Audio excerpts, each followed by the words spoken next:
صوم صوم صوم بشهر رمضان صوم صوم صوم صوم صوم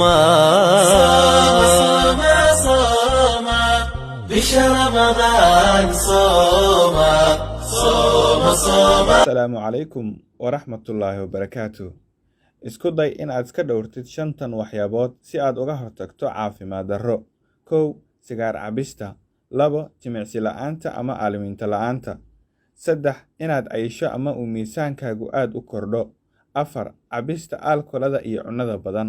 5. Cunnada aan caafimaadka u wanaagsanayn ama aan dheelitirnayn.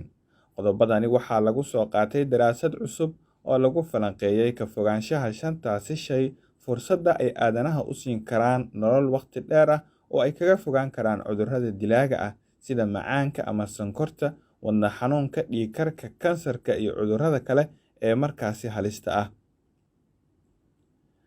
Ragga daraasadani lagu sameeyey ayaa lagu ogaaday in aysan soo haleelin cudurrada dilaaga ah in ka badan 12 sano, halka dumarkuna ay xor ka noqdeen cudurradaasi in ka badan 14 sano.